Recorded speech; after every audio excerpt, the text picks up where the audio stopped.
Hey, you guys, welcome back to Black Coffee, Honey, and Grits. And here we wear our lashes long, we drink our coffee strong, and ladies, we are the hot coffee. Sometimes our lips drip with honey, and sometimes we got a little bit of grit. We've got sass class and all that ass, and we are here to talk about a hot coffee topic. So, we're going to introduce ourselves and then we're going to get it started. I'm Dr. Jamesia, the nurse practitioner extraordinaire. I'm also your intermittent fasting and mindset coach, YouTube influencer, speaker, author, all the things. And I'm 1/5 of Black Coffee, Honey, and Grits. Passing it to you, Maisha. I have your intro so etched in my head. I say it with you while you say it. Hey, everybody. My name is Maisha, and I am the Sensual Energy Alchemist. I'm a teacher of sensual feminine embodiment and sacred sexuality for women who are ready to step into their sovereignty and their sensual pleasure. Jamika. Hey everybody, I am Jamika Anderson. I'm the master educator, the mental alchemist, and I am here to help you find clarity and passion within your life so you can take control. Passing it to you, Carmel. Hey, I'm Carmel Jean-Francois. I am owner and founder of C-Fit Coaching, working with women over 40 on their health, wellness, fitness, and nutrition goals, encouraging everyone to add more plants to your plate and see me about your food addiction and sugar addiction. And you may not even know that you're addicted, but I have some clues for you. So with that, I'm passing over to you, Shelly. Hey. All right, you guys, and I am Shelly A. Carter out of New Jersey, cross-licensed real estate professional, talking real estate, money, and monetization. That is us in a nutshell. Passing it over to you. So let me tell y'all, I was just giving some thought. Y'all know I love to flip through my little notebooks and ask y'all a couple of questions as we talk about these hot coffee topics. But baby, I got a real question for y'all. In y'all life, y'all a little more mature than me. Shade. But The shade. Mm-hmm. Go on and bring it. For you in your life, is there a difference between weakness and vulnerability, or is it the same? I'll jump in. I'm going to say there's a definite difference. Vulnerability to me is letting someone get close enough to know my deepest, darkest secrets, my deepest emotions, and my fears. Mm-hmm. And weakness is totally different. Weakness to me sometimes can be mindset. It can be physical strength. It could be an addiction or along those lines. The lack of being able to stick with something sometimes too, I look at as a weakness. I don't put vulnerability and weakness in the same thing. So that's me. Yeah, I don't think about weakness at all, honestly. Vulnerability to me is pretty much the same thing Dr. Jamesia said. It's my ability to be. Men say they don't like that word. I have heard that, they're like, open sounds fine. Vulnerable to them sounds like belly up, you about to slice them through. But vulnerability is something that at this point I embrace. There was a time when absolutely not. I really couldn't say the word. It was really difficult for me to even get the word out of my mouth because it sounded like to me. But now I embrace that, and being vulnerable to me is strength. But there's very little that I look at as weakness, because I see it as human beings trying with what they got. So there's very little that I would look at somebody. I couldn't say to someone, oh, you're weak. Like, I don't know how I could ever attribute that to someone. There's a reason why. And we compare to who and compare to what, I don't know. But vulnerability, I think I believe it's a beautiful thing. So to your point, Maisha, when I said weakness, for me, I think I'm assigning that to myself. I'm not assigning it to anyone. So I just wanted that to be clear. Yeah. I used to think vulnerability was weakness. Showing your emotions was weak. Like, ew, like, what are you doing? And that's why I asked too, because you know, when I think growing up, the two kind of was one thing, right? It was, oh, you're showing too much of you. Your ability to be vulnerable shows that there is a weakness within you that someone could manipulate. And also, like, even when you mention it about men, when you say, you know, thank you for being so vulnerable, and they're like, what? And I think they also equate it to it being a weakness, right? Versus when you are very clear on your vulnerabilities, or when you're open enough to show people that I'm not perfect, that allows people, you know, that ability to show people that you're not perfect is vulnerability, but it allows people to understand that we still have a lot of likeness there. You get what I'm saying? Like, you can still accomplish and be and do just as I have done, if you want to, and understand that I'm doing it even though I'm there may be fear, or even though I may be afraid. Like, that's not what's stopping me, but I'm pressing through it. I don't know, anybody else? Look. Well, I'll And jump in, and you want to go, Carmel? You can go. no, go for it. Go for it. When I look, and I need to absorb this and direct it at myself. For me, that fear of being vulnerable has felt like a weakness. It has felt like I've been hiding, and I actually got a message. I'm gonna say a message from the universe, but I got a message telling me, hey, you stop hiding, be seen, come out of your shell.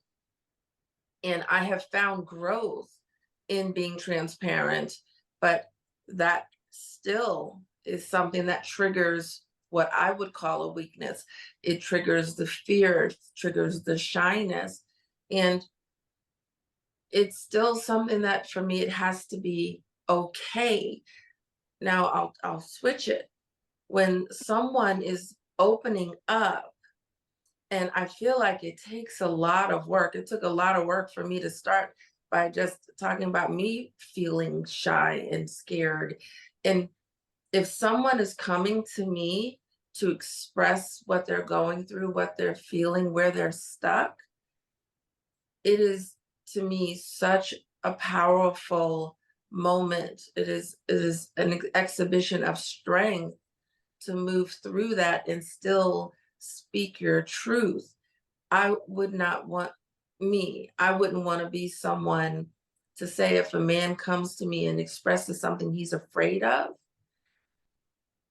it would be important to me not to say, okay, he's exposed. I can go I can exploit this weakness. I can go dive in. My natural go-to, and I'm thinking of a particular moment, was I was just so proud of him for being able to say that. And the moment that I'm speaking of was just two men talking, and one man telling another man that he was feeling anxiety and depression. These are things that are typically seen as weakness, but I was really proud to hear that he would step up and share that with someone, because I can only imagine how hard it was, especially one man talking to another man. It must have taken a lot out of him. So do we take his words and call them weakness, or do we take his actions, right? And just say he's being vulnerable, which to me, sometimes it takes so much strength to be vulnerable. So, I'm still working through this language and these concepts in my head when it comes to dealing with other people, when it comes to dealing with myself, and being my first biggest cheerleader. So as I'm evolving and as I'm growing, I'm trying to just keep an open mind. And all of those words mean that I don't really know how to answer the question the way you want to, but I choose to lean into the strengths of it, because if we can be vulnerable, vulnerability to me just requires so much that it feels disrespectful to handle it without kid gloves and to just respect it. So I'll stop there. Carmel? Yeah, Shelley. So I like what you said about the growth and how much strength vulnerability shows. And I agree with that. I feel like to be vulnerable enough to expose your weaknesses, it shows a lot of strength and courage. But I gotta tell you, sometimes when I express my vulnerability, it makes me feel inexperienced. It makes me feel youthful. It makes me feel like, oh, right. But at the same time, I know there's growth in it. I know there's a certain a level of courage in it because it's my choice to expose myself or my vulnerabilities about whatever it is I might be concerned about and whatever weaknesses I may feel that I need support in. But at the end of the day, I agree with what each one of you said about the word vulnerability. There's definitely a difference, and I know and understand the difference. Sometimes in my body, I feel like yeah, like I said, I feel the I sometimes it doesn't make me feel strong, even though I know there's strength in it, right? But I know there's growth there. So yeah, that's how I look at the word. That's how I see the differences in the word. Do you guys think as Black women though, we struggle with vulnerability, and when we are vulnerable, we're made to feel like we're weak? Is that, Yes. I feel like that's Yes. a thing as Black I women. think we struggle with it. Yeah. I agree. So there's this Superman, Superwoman complex. There's so much chatter about it. People make it's become a joke. We have no days off, right? Mother, no mother, wife, no wife. We don't take days off. We always have something to do. It's not a joke. We're not super women, and we need, and I'm saying we, but I am talking to myself as I drop these words. I need my quiet time. I need to sleep. I need rest, mind, body, soul. I need rest. And this is not the empty cup conversation. This is healthy human conversation. I simply know that it is not something for me that I find to be funny.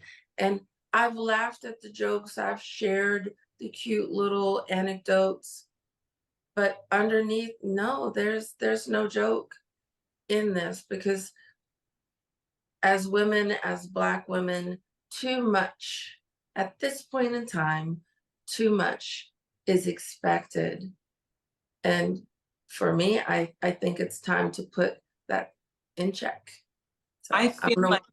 I feel like in for people or for us who work so hard at hiding our vulnerabilities, all we do is expose that bright light, that right to our vulnerabilities and exposes it big time. So let me ask you guys this too. Well, go ahead, Dr. J. No, well, this is just a really small thing, but it's kind of big. You know how we're so used to doing stuff ourselves, and we're so used to doing stuff a certain way, and we're so used to getting it done. Just a small incident happened to me where I was like, oh, that was interesting. I was in the kitchen, and I had been grocery shopping, and my guy was in the kitchen with me, and he was handing me things, and I was like, I'm good. Just go. Like, I'm good. And he just kept, helping me put stuff away. And at the end, when it was all over, he was quiet the whole time. He didn't say anything, but at the end, he was like, now, wasn't that easier that you had a little help? And I was like, it really was. I can feel that moment. Oh my God, I can feel that moment. Yeah. Like And that. I was like, wow. Yeah. I've been. And you know what else, Jamesia? Well, ladies, around the world, this concept of having help in the house is really normal.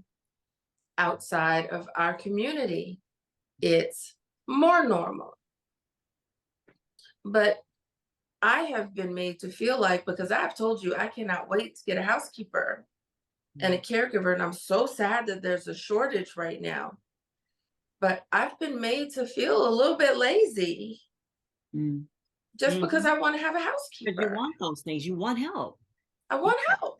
Yep. And let me tell you, those things happen to me too. I'm like, giving myself permission to be not, I was about to say to be weak, but it's not a weakness, to get help. When, my aunt calls me, she's like, you need a housekeeper, you need this, you need that. You don't need to be doing that.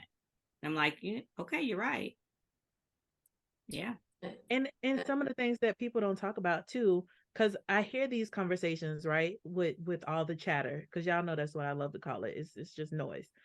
Some of the things that people don't take in consideration is that most people have those or have had those dynamics, but they didn't call it what we call it. So instead of saying, oh, I'm hiring a housekeeper, no, you had your parents who were there, who were the elderly in the house helping to take care of the home. You had, all of the kids, came together. So your siblings came and everybody dropped off the kids with the grandparents. Like, I was raised with all my cousins as though we were like brothers and sisters practically. We all were at my grandmother's house, and people even talk about it when they have those turn the whole living room into a pallet, everybody just get a spot and go to sleep. You know what I'm saying? And it's just like the help was there. And as kids, we all had responsibilities. I had to cook. You know what I'm saying? Some of the other boys, they had yard work. You had this. So it wasn't necessarily that people weren't there to assist. You get what I'm saying? Now all of a sudden we're all further apart. We're no longer in community, we're in more so neighborhoods, right? So now everything is spread apart, and you don't necessarily know your next door neighbor, your best friend. The kids aren't outside making friends with everybody else, so we're not having fish fries and whatever else where everybody bring in a little bit. The communal aspect of living has deteriorated. And so now we have to pay for those things that once were free, and once were on Mondays we going to Julie house, Tuesdays we at Karen house, Wednesdays we over here, Shaquita, Boniqua, whatever, whatever the name is. But every, maybe I should be more like Shirley, Barbara, and Judith. You know what I'm saying? But everyone, had took turns, and it was very communal. Your mama ain't gonna be home on Tuesdays at this time, so you going over there to the Judith house until your mama get in, and make sure you have my house clean, and make sure whatever. This is where some of those things were alleviated, and now people have these ideas that, oh well, my mama just did it all, but did she really though? You know what I'm saying? And if she did, how beneficial was that to her? Like, why would you want a person to still be struggling when they say that they need help? So is my asking for help not valuable? You know what I'm saying? Like, is that a weakness? Right. Like, is that what's, like you now, because, and then you hear the conversations on social media platforms, and people are like, well, my mama did it, but women need to cook and clean and this and that. And it's like, bro, you're taking 2 and 3 different, I don't want to say, I don't know what the word is that I want to use, but experiences, right? Well, it's not apples and apples. Right. It Because really isn't. And we talked about this once before too, where, they're like, oh, well, feminism. And I'm like, feminism was never really for Black women, because women always worked. My grandmother, great grandmother, and whoever else, great great grandmother was nurses. They were, house cleaners. They were, in other people's homes, taking care of them. They were these people. So when you're talking about, people, when they're saying like, oh, well, you shouldn't get just like we're saying, a maid or whatever else. Well, as the kids, my parents, when you talk to them, they were the maids. Everybody had a job. And then once she got off work, they all went to the orange groves. You get what I'm saying? And so that reality is different. And then of course, on another side of my family, my great grandmother, she did not work whatsoever. You get what I'm saying? So I'm like, people take in all these different aspects of history and try to make it seem like it's one thing for one group of people. And it's like, what part of history are you looking at? You know what I'm saying? Like, how is this relevant to whatever? I don't know. It's a lot. I digress. That part about asking for help that Shelley chimed in on, that was, again, before, like me now, no, I don't see weaknesses that way. But like I said before, vulnerability, asking for help was just a no. Like it was better for me to be lost.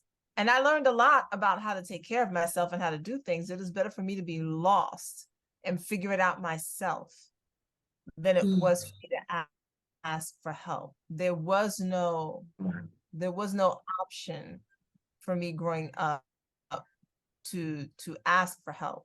And while I appreciate and understand what my parents were attempting to do in terms of helping me to be self-reliant, what that turned into for me was I didn't ask anyone for anything. And I still kind of don't to this day. Me asking y'all if I should keep my hair long or cut it short was my attempt at doing the advice thing. I don't do advice. I don't ask people's opinions. I will make my decisions and deal with my consequences. I'm telling you, it doesn't matter what it is. I will not ask for help. Still to this day, it's a difficult thing to do. And it's not even like I think it is still a vulnerability thing. It's a thing of, oh, you should have known, or I don't know, and I'm supposed to know. Yeah. And that's a hard one still to break, even now. But even asking for help, I think it's so much into that, because having parents who make you self-reliant, like you should already know, and then having parents where you ask for help and they just blatantly say no. You get what I'm saying? Like it's still the same process roughly, but as far as it ends in the same results. Because for me, like when you were saying that, for me, I had those moments where I'm like, hey, I need help, X, Y, and Z. And it was just a blatant no, like, no, I ain't got it. No, I'm not going to do that. No, I don't see the benefit for me. Like, I remember those words, like, that doesn't benefit me. So why should I do it? And it's like, because I am struggling. Like, what do you mean? And then it does become that way where, like what you said, I definitely am still going through that process of, Jamaica, just ask for assistance. Like, I literally have to pause sometimes and say, ask. Like, the worst you're going to hear is no. And if they say no, you're not going to be no worse off or better off than where you were. But that took a process, because I heard no so much from the people you would hope would say yes. You know what I'm saying? So that's a whole thing too. So I definitely understand. But let me ask y'all this too. Okay. When we're talking about weaknesses and vulnerability, how do you feel when you have to lose the people you trust the most? Lose people you trust the most? Yeah. How do you feel? Like for me, and I'll give you an example. I had a friend who was my friend since 7th grade. And when I went off to college, I think like my second year in college, we had like a little tiff. Well, this person had an attitude, and I was just like, okay, because it was like, I'll just call you back later. And it turned into like a 5-year hiatus. But because we both petty. And but when they came back around, we came back around and we reconnected and built this friendship all over again. And it was like nothing really ever, dissipated. You get what I'm saying? But then after another 6-7 years of us building this friendship, the loss of the friendship, the second go round, it hit hard initially, but then it was like I had to find ways to create an outlet for what was transpiring, because initially it was like, dang, I'm kind of taking another loss. You get what I'm saying? Um, that was part of it. It was like, I'm taking another loss. But then at the same time, for me, because of that moment that it happened, it was like, but am I though? You know what I'm saying? Like, or is it just time for us to grow apart? Because there's certain things in my life that I have to, um, what I initially thought was about to be a weakness, it was just like, no, you're allowing yourself to make room for growth. And this person who you've shared all these things with, like, I don't think this person's going to take advantage of me. I don't think, they're going to take advantage of what we've said or shared or whatever else, because it didn't happen the first time. But it's just like, now I have to make room and space for the acceptance of other people. Because sometimes we can turn around and shut down when you lose people. You get what I'm saying? Sometimes that loss of a friendship or whatever else, you just be like, F everybody. And that has been an experience too for myself. Like, when losing, I think this weekend I had a moment where I was just like, and it's not a loss, but look, me being vulnerable. But with my mother moving and selling the house and all these different things, um, I had a moment I thought was weakness. I got very emotional, and I was like, damn, this is another loss. Like, you know what I'm saying? Like, it was like, I've been missing my grandmother, both my grandparents, both my grandmothers. Like, now my mama finna be hours away. You know what I'm saying? I don't have a house to return to, even though I got my own house. But it felt like a moment of weakness where I just wanted to cry and be in my feelings, be in my emotions, and whatever else.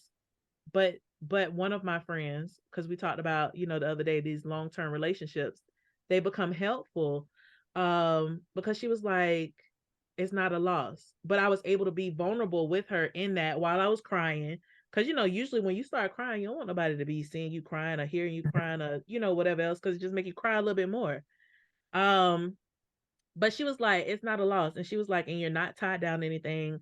This is a new beginning, saying all these different things. But sometimes just those moments and those experiences, with dealing with, I won't even say losing people, but dealing with things changing, life changing, people changing in your space, it can bring up that moment of weakness versus vulnerability. Are you going to be able to uh be vulnerable with someone else, or do you see it as a stopping point? You get what I'm saying? It's a lot in there. I know I probably said too much.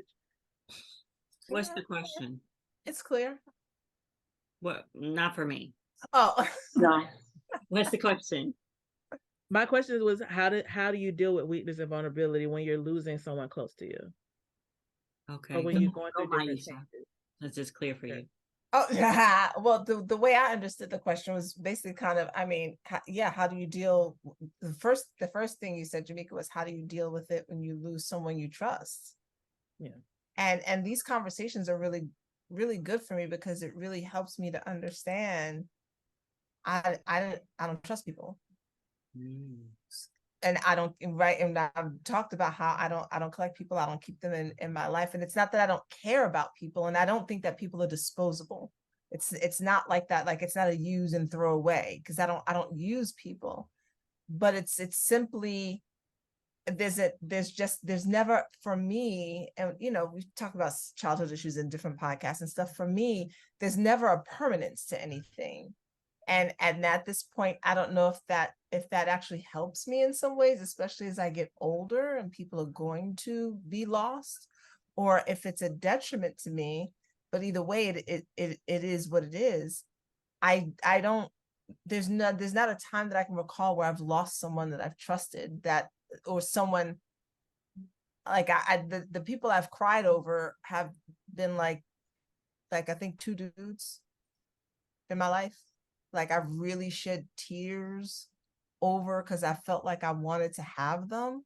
Other than that, you can go where you need to go. Like, so I don't even know what that feels like to be so, we're just talking about long-term, right? I don't know what it's like to, even my friend that I've known for 20 years, if for some reason we stop speaking to each other, I'm just like, that's just what happens. Like things. So I don't even have a frame of reference for trusting someone to that extent, where if I lost them, it would be a problem. And I think the closest that I've gotten to is the four of you, honestly, which is really frightening for me. That's that honestly is just really frightening for me, because I don't like that feeling of that type of closeness outside of my children, because there's pain that could be involved in that. And I have clearly arranged my life in a way to feel as little pain as possible. I yield the mic. No, I'm just kidding. That's my take on the question. Well, also too, I think that when we avoid pain and we avoid those things, we just miss out on so much. But to the question, how do we handle losing people we trust? For me, again, it takes a lot to build up the relationship and the trust. So when I do lose somebody, it is heartbreaking. It's shattering sometimes. Even to your point, Jamaica, when you talked about you lost your friend, you guys didn't talk for a couple of years, both y'all petty or whatever, y'all got back together and then you lost it again. I've had a situation similar to that. I'll talk about the one that mostly that I think about. I had a girlfriend in the Air Force. We were so close, and she helped me get through being in Alaska, living in Alaska. We got married around the same time. We were thick as thieves. And when I began to get my higher level of education, she felt slighted, and we no longer are friends. And that hurt me so bad, because it's like, hey, I'm trying to do better. Why is this against me, with my friend? And it's how do I deal with it? I don't know. I guess maybe I haven't actually dealt with it, or maybe I don't deal with it. I don't know, Jamaica, but for me, I know it's earth shattering. It's really hard to deal with those types of losses. And I think when that happens, it's hard for me to give that trust away to people, because it's so hurtful when you lose it. So, yeah. Oh, I have to jump in because I can think of 3 particular instances. And the first time was earth-shattering. How could you? Why did you? I don't deserve. And I had to move through those emotions, and it was years. I'm trying to think how many. Maybe 2 or 3 years before we spoke again. And then when we spoke again, this individual only lived for another 1.5 years after we started speaking again. And for me, in these last instances, which have happened in the last 12 to 18 months, I've been okay. And I'll tell you why. Because I understand the cycle and we have these songs, the circle of life, but I understand the life cycle of relationships. And there's all of these statements, a season, a reason, all of these very romantic things. But I find peace in knowing where I stand with you. And I thank you for sharing with me where we really are, what we really mean. And if I discover, you reveal that we are not truly aligned, I'm just okay with it. I don't wish you any harm. When I pull away from you, I've said this before, I'm not trying to punish you, but for my own health, well-being, and continuing forward in this path that I'm on, I have to let it go. I don't know if I've said it before. I feel like I have. I heard something that just was so strong for me, and it was so simple. The speaker was talking about male and female relationships and how men react when we move forward. It just looks like we're moving on and it's so easy. How can you live without me? And she said, what we fail to understand, what these men, but I'm going to say just in general, I think people, I don't think we should assign a gender. I think what people fail to understand is a lot of times while we're together, we're in pain together, we've tried to fix it together. So when we arrive at a destination, when it is done and it is over with, we've already gone through the feelings, we've already grieved, we've already tried.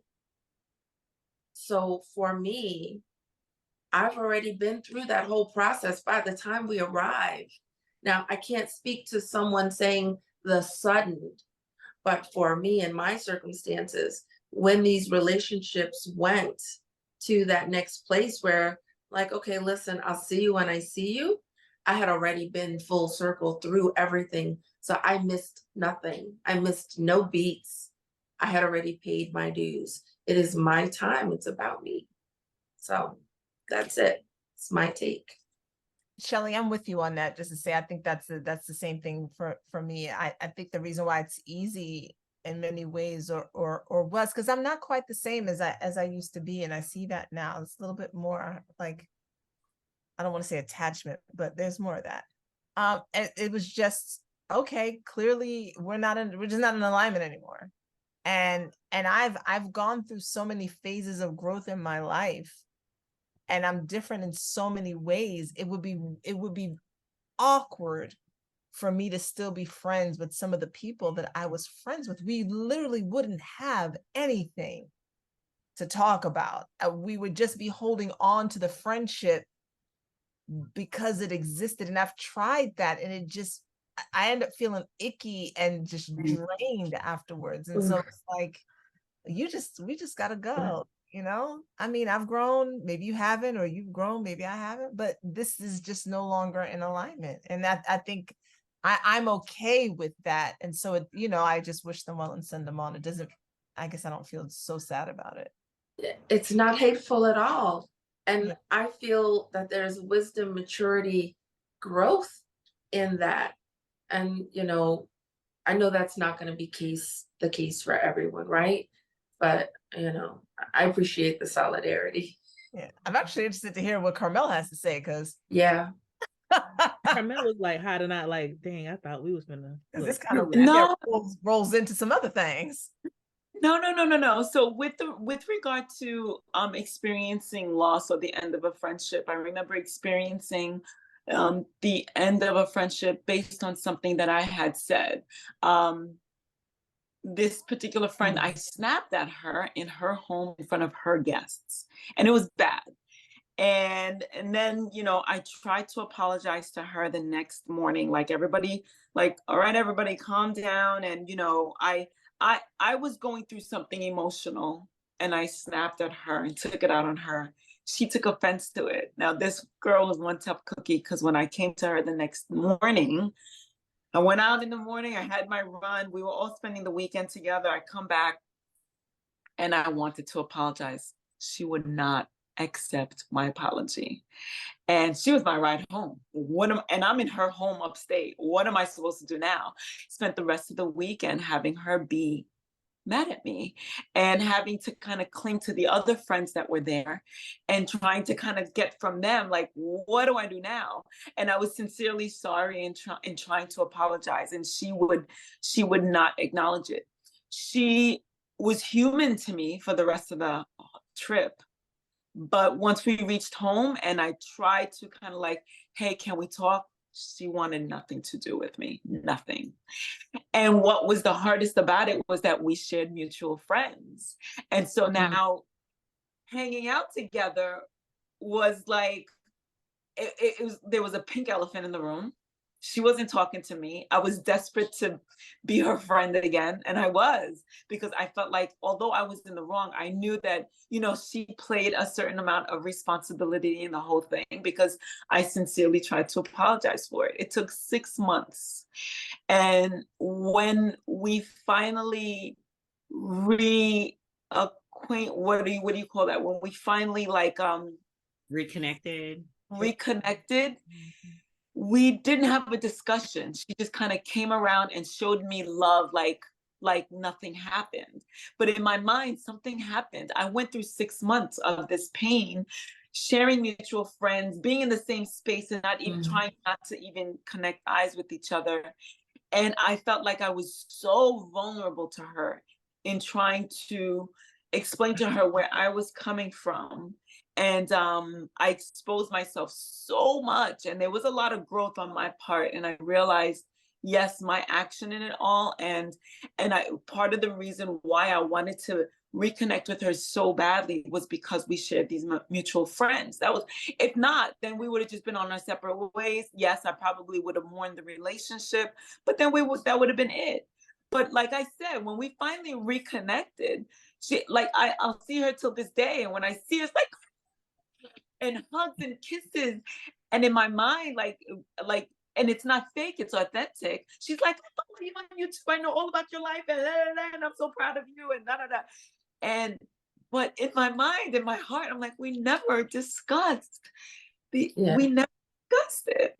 But yeah, that was a really dark moment in my life, because she was truly a friend. She wasn't just a work friend or an acquaintance. She was really a friend. So yeah, that's when you brought that up, and I'm like, yeah, I experienced that. And I can't, and the relationship was never the same, but she did show me a lot of love afterwards. It was just bizarre, and I was So Kamal, can I ask you a question? Yeah. If she had not, what would you say about her if she had not warmed up to you? If I asked you about this friend, or someone you knew asked you about her? I would have, I still would, I had love for her the whole time. And the reason why she came around was just like my last ditch effort, saying, I sent her a handwritten note saying, this happened in January. Now my birthday's coming up. And I'm like, it's my birthday. And the one thing that I would love for you is to have your love and friendship back. And she responded to that. She responded to that very warmly. I saw her the next day after having written a note. She came to me with a huge hug, and we cried together, but we never spoke about it. Okay. So yeah, so there was still a lot of love for her. And I know I hurt her feelings, and in a big way. Again, I was in her home. Like, what do you want? I mean, I'm not like, what? But you know what? Somebody else had said that. Somebody else was just like, what's her issue? And yet, still, I was her issue. No. Why you was What do asking you for her? You. want? You got what you wanted. Yeah. Who made it? Yes. Oh, no. I'm completely content. It's just that there's a part of me that said, wow, we never discussed this. We never talked about what had transpired, how I wanted to know her feelings and how I had hurt her. You already knew. You said what you did. But we never talked about it. I get it, how'd you Carmel. know? I do. What did you say, Maisha? Then if she never spoke to you about it, she never said you hurt her feelings. She never said why. Right. She just started giving you the cold shoulder the next day. But Carmel knew. Right. I knew what I had said offended her big time. Oh, okay. Carmel wanted her to get over it quicker than she felt like she had to get over it. Carmel was like, get over it. It's been 6 months. No. It wasn't so much that I was like, get over it. I really wanted to say, hey, maybe even explain my side, hear her side, where she was coming from that day, because she did say something that upset me, but I exploded unnecessarily. Just wanted to kind of like be in a room with her and talk it out and hug it out, as opposed to one day she just came around and then we kind of sweep it under the rug like it never happened. We never spoke about the incident. Yeah, Does that that was, make sense? Can I ask yeah, a question? Yeah. yeah. Okay, Carmel, I'm just being nosy, but prior to you blowing up, was she doing little stuff that was building up and you never blew up? Mhm. That whole day was emotional for me. That day I was getting my period. We had been out in the cold, and my fingertips get frozen. I Mhm. was in so much pain. And then she was saying something nice about me, but then she was like, oh, but Carmel did this and did Yeah. that. Okay, I get And I it. was just like, ah. And Build that was up. kind of the straw that broke the camel's back. And I exploded at her. A lot of it had to do with my own emotions and my own shit, but she kind of like She did too well, much. She did too much. Well, so it sounds you like know what? So, it sounds like they both did too much. The thing we were talking Right. about communication the other day. right. That's what I was just gonna say. So it was the communication aspect. Yes, she did something to upset me, and I obviously did something to upset her. But in the end, I was the one that was doing the apologizing. Yeah, you And did too much too. Because after I apologized 1, 2 times, that's all you getting out of me. Because That's that Gemini, that Cancer oh and that no, Gemini cuss, baby, I be done cut you off and you did to me. And it's just that. That's and you just know that. what? And you know what? I get that, and I agree with that. And if it was anybody else, I would not have pursued it so much. But being in rooms with her was super, super uncomfortable. Number one. Number two, I knew that I was in her space and I offended her. And she was a dear friend. And I wanted to salvage that. you be wanting to salvage all your friendships, Carmel, man. You be wanting to Look, keep them all, But I keep them all can't good on But I there. think she probably was picking at Carmel all day. girl. those little things, and people, that whole strong friends movement that was going on, you don't really know what's going on inside people's heads all the time, and those little picks are not Yeah. little And then to all and of then us. and then maybe there was something that she was dealing with that I snapped at her. And Yeah. but I don't know, because she never expressed that to me. Yeah, this goes Well, back to the other conversation because this is The in feelings. my for me and my friendships, I have to be, if I can't talk to you, you're not my friend. Mhm. Friend is real specific for me. It is very specific for me. A lot of people are like, people are my friends. If something happens and only one of us is communicating, we're not friends. That same Mhm. situation that we talked about in the other episode with the friend that I moved out when I came back to New York. Now this happened in 1997, 7. When I came back to New York, and we tried to be kind of friends in and out. She was there when my daughter was born, but then we kind of lost touch. When I came back to New York in 2011, sometime in 2012, I met up with her and another friend who was also very upset. Right. So I lost these friends, but again, to Jamaica's question, it's kind of like, dag, man, I felt sad that I lost them, but I was like, okay, well, but I sat down with each one of them separately to be like, look, here's where I was at the time. Here's what I was going through at the time here. And a lot of it was wrapped up in the relationship that I had with the man who was my husband at the time, and his pull on me and me abandoning myself in that, and not being able to that I almost wasn't allowed to have friends. And so I was trying to I explained that to them and they understood, but the friendship was never salvaged anyway. Right. It was just that it was a done deal. And then I realized, to Shelly's point, they are close. It's funny because in high school, they were the ones that weren't close. They were the ones telling me, you can talk to me or you can talk to me over here, but they were not close. Now they are the one is the one is the godmother of the other's daughter, and they're like this. And even though I made that attempt and put myself out there, I was shut out. And for me, that's a done deal. I did all I could do, but I will not chase down anybody under any circumstances to be their friend if they don't show me that they're not interested in the same thing that I'm interested in. Like, I cannot do that. And that was a very similar situation. I just had to let it go. I'm here for what you're saying, Maisha, because it's the Maya Angelou moment. You show me who you are. And and maybe it's not just so simple, but I'm telling you, I can think of one particular moment, and I'll share it in short. I spoke to who I thought was my best friend, and this might sound cold, but I'll explain it if you want me to. So I told her that my first husband and I had decided to break up. She said a few things that I can't remember, and asking some questions. And somewhere in that babble, she decided, well, I knew it wasn't going to work out. You have commitment issues. She did not ask me any valuable questions. She didn't ask me how I arrived at that destination. She just made a judgment. And I made some excuse, got off the phone, and I never called her again, and I never accepted her phone calls, because that to me was, you're throwing a judgment at me. You're throwing that's a very strong, when I hear people say that to each other and about other people, that to me is such strong language.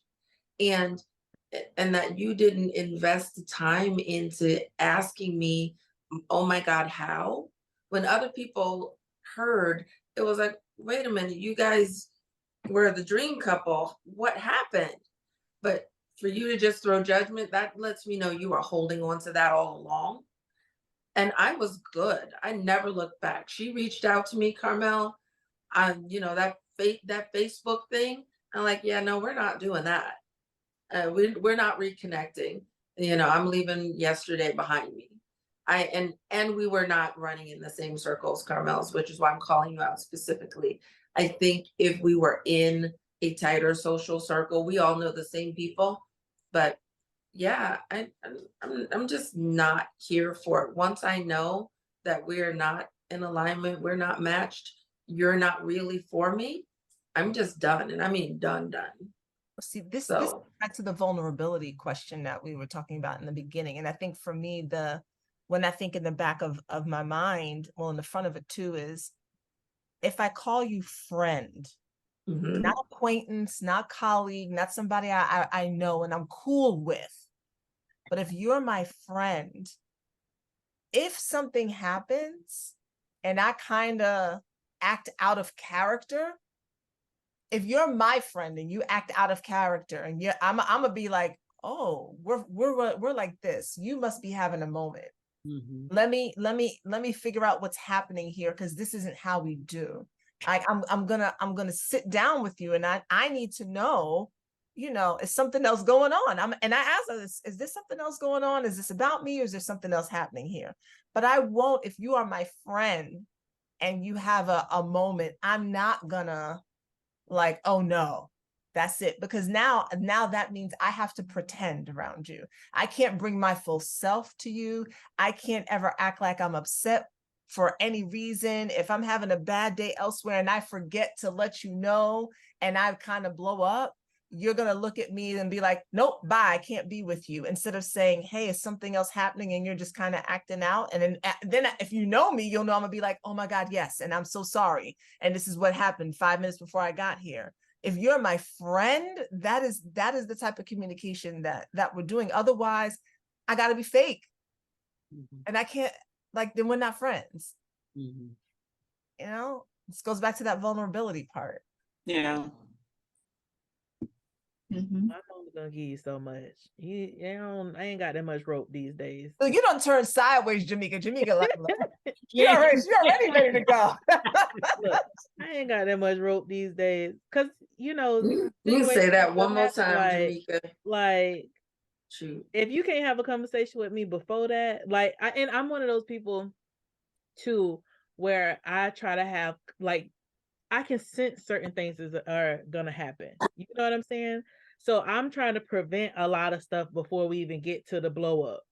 So if we haven't had this conversation before and you speak sideways to me, you probably was thinking that the whole time. Or if you come, like, I had a friend who felt like they needed to protect a mutual friend of ours, and I get that they had a longer standing relationship, but if you coming and jumping bad at me like you finna fight me, you know you're no longer my friend. And we have other mutual friends where we hang out, we do other things, but you don't exist in my world no more. Like, I will be cordial, probably, that's a bit probably, and say hello. That's all I got. Don't try to have no conversation with me because I'm gonna walk off. I'm just not that girl. Like, you just try to fight me. Like, no ma'am. Yeah, You get what I'm saying? Like, story. Yeah. we're not gonna do that. Like, even with that situation, I got a good 2 I'm sorry's in me. I got a good 2. After the second one and you still doing whatever you're doing, go and stay over there. Because I don't know what you want from me.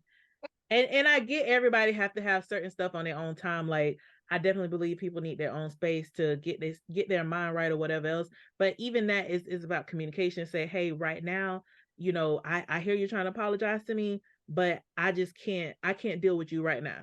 Like, let's talk about it a couple weeks from now, a month from now. I'll let you know when I'm ready. Like, that's the conversation that needs to be had. But if you just gonna ignore me or whatever else, like, you might as well be dead to me. Like, I don't know. Like, I got people I miss, and I got some of them that you miss every now and again. Like, I miss this feeling or this relationship. You know what I'm saying? Like, whatever else.